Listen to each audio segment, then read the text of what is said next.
Good morning, Christy King. And good morning, Christy. This is Kjell Lindgren on the International Space Station. Fabulous. Nice to talk to you. So, you're a local kid, right? I mean, you graduated from Robinson Secondary School. Can you give me a shout out and say hello from class of whatever, Robinson Secondary School? Absolutely. Hello, class of 91 at Robinson Secondary School. Great to have this opportunity to say good morning. Well, good morning to you. What made you want to become an astronaut? When did you know this is what you wanted to do? It's an interesting question because I don't really remember when I first had that idea. I've wanted to do this for as long as I can remember, and I think as I grew older, the reality of it, became evident that this was something that was probably wouldn't happen. And so I found things that I was very interested in doing, that I had a passion for, like medicine, for instance, and but always kind of kept in the back of my mind this idea of working in the realm of human spaceflight. And I had great teachers, great mentors and instructors, and a little bit of luck. And I feel very fortunate to be working and living here on the International Space Station. How long have you been up? Well, I've been up here for a little over 2 months. My crewmates, my Soyuz crewmates, Kimya, Yui, Oleg Kononenko, and myself, we've been up here for about a little over half of our mission. And so we'll be up here for just a little over 5 months, and so we're about halfway done.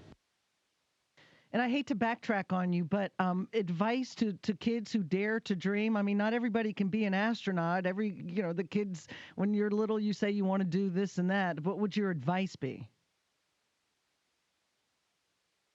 I think it's great to dream to become an astronaut. It's great to dream to become a doctor, engineer, physician, a scientist, teacher. I think the thing that you have to do, my advice would be to really try to seek that out, figure out what it is that you want to do, and then start working towards that goal, even just a little bit every day. And the other thing that I would say, that if you do want to become an astronaut, that kids really need to seek out courses and studies in math and science, technology, and engineering, because that's the language of spaceflight, and you need to be fluent. Well, the language of space flight. So you're up in the International Space Station. You're doing your experiments. I want to talk about the experiments, but what does an astronaut do for a 40-day week when he's not in space? Well, we have, of course, a large office of astronauts that are on the ground right now that support those of us who are flying. We have several folks that are in training to fly. The training flow is about 2 years long, and so we have several crews that are preparing for flight at this time. And then, so there are various jobs, though, within the office that support the activities up here: engineering, spacewalks, robotics, and those sorts of things. How many degrees do you have? I mean, this is rocket science. So you do have to be smart and accomplished. I mean, do your degrees paint the wall? I've spent a lot of time in school, and it's not just, it wasn't to achieve this goal, to become an astronaut, but really because I had a love for learning. And at the end of all of my schooling, I was talking with my wife one night, and we figured out that by the time I had finished with school, I was in 24 and a half grade. Talking about your wife, I mean, you got a wife and kids. Where do you live? How does an astronaut balance space with home life? What do you miss about home? Yeah, well, absolutely.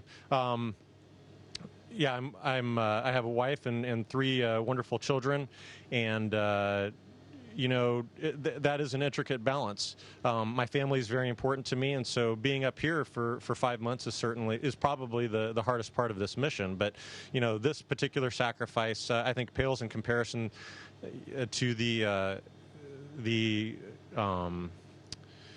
sacrifices that are made by the folks in the armed forces that have been deployed for 12 months, 18 months at a time. But spending that time away from family is difficult, but technology certainly helps us to bridge that gap. We have an internet phone. We're able to do teleconferences once a week, and we even get extra conferences when it's one of your family members' birthday. And it's my youngest son's birthday today, so I'm going to get a teleconference for them, and I'll wish my son Tor a happy birthday. Are you still local? Well, we live in Houston. Actually, my family and I live in Houston. That's where all of the active astronauts live, because that's really where we spend most of our time training primarily. But my parents still live in Burke.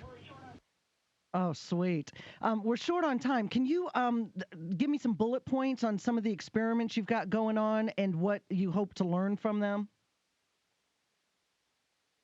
Absolutely. You know, the International Space Station is an amazing laboratory, and just during the time that we're up here, I will see about 240 different experiments that range from material sciences, combustion, fundamental physics, all the way to life sciences and biomedical sciences, which is really my area of interest and expertise. And so we're seeing some of the changes that happen in the human body in microgravity that mimic some of the changes that we see in diseases on the ground: bone loss, cardiovascular deconditioning, muscle atrophy. And by studying those things up here, we hope to help humanity on the ground.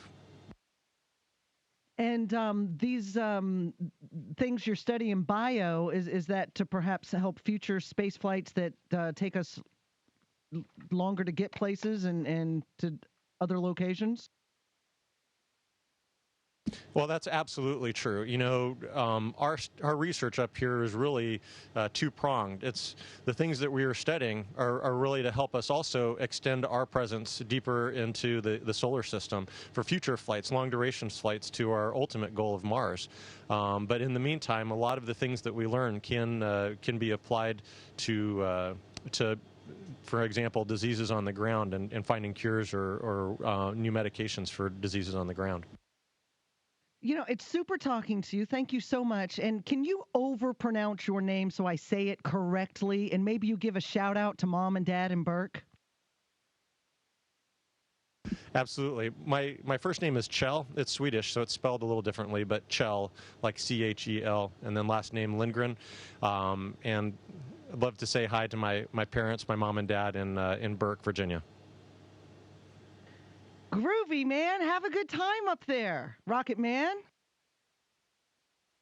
Thank you so much for your time. It was great talking with you this morning.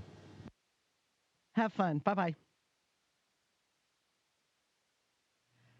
Station, this is Houston ACR. That concludes the WTOP radio portion of the event. Please stand by for a voice check from KUSA-TV. Welcome back. Getting to outer space, no easy task. It requires years and years of training and study. Years and years, yes. One of the astronauts currently on the International Space Station spent some of those years here in Colorado. Astronaut Dr. Kjell Lindgren went to 3 schools in Colorado. He did, and he's on his first mission to space, which started back in July, expected to stay there for about 6 months. We're going to talk to him. We do want to tell you that there's going to be a pretty good delay since they are in space. And we have to start with this. Station, this is KUSA. How do you hear me? And I hear you loud and clear. Good morning, Gary. Good morning, Corey. And good morning, Colorado. It's great to be with you this morning. Great. Yeah. Oh, and you sound wonderful, by the way. So thanks for joining us. You are involved in the Year of Space mission, and you're doing a lot of experiments up there. Talk a little bit about what that involves. Well, it's the reason we have the space station. It's an amazing laboratory, and over the time that I'm up here, we're going to be working on over 240 different experiments that range from the material sciences like combustion and fluid dynamics all the way to biomedical sciences and life sciences. And so I feel very fortunate with my background as a physician to be up here to see some of the life science research that's going on. Dr. Lindgren, I think a lot of people want to know, what does your everyday look like there on the International Space Station? Well, we have a fairly typical work week in that we work on Monday through Friday, and we get the weekends to ourselves. But our days are very busy during the work week. We start with a morning conference at about 7:30, and we finish in the evening around 7 and 7:30 with an evening conference. And so between those two conferences, we're working. We have a little time off for lunch, and then we have to spend a little bit of time exercising as well. Yeah, just a day at the office, I guess, which is really kind of strange when looking at it that way. So being up there has got to be a bit of a challenge personally. What are some of the hardest things about living in space? Well, that's a good question. I mean, it's an amazing place to live and work. You know, we have an incredible view. I'm standing right next to one of our large windows that's looking down at the Earth, which provides kind of what we would call astronaut television, the opportunity to look down at the Earth with its beautiful colors and constantly changing lighting. And so that opportunity and the opportunity to be up here to work and live, definitely balances out some of the challenges. And one of the greatest challenges for, I think, all of us is just being away from our friends and family for such a long duration of time. Mm-hmm. Right. So maybe aside from missing friends and family here, what other things do you miss here on Earth? Well, there are a couple of things. One, I think, is the food. You know, we have the food laboratory at Johnson Space Center has done a great job to provide us nutritious and flavorful foods, but the menu is a little bit limited, so things get old after a little while. And then the opportunity, to just go outside, to go for a walk with the family, to go out to eat. But again, these are very small things when you compare it to the opportunity to be able to live and work up here. Yeah, I know going for a walk up there is a little bit of an effort. We've watched that on occasion. Hey, Dr. Lindgren, thank you very much for joining us. We appreciate it. We hope you come visit us in Colorado when you get finished with your mission. We understand one of the opportunities you have in zero gravity is you can just kind of do a flip. So we're going to ask you to do that as we leave you today. Terrific. It was great talking with you. Thank you so much for your time, and have a great day. Isn't that cool? So neat. So cool. Let me just keep going.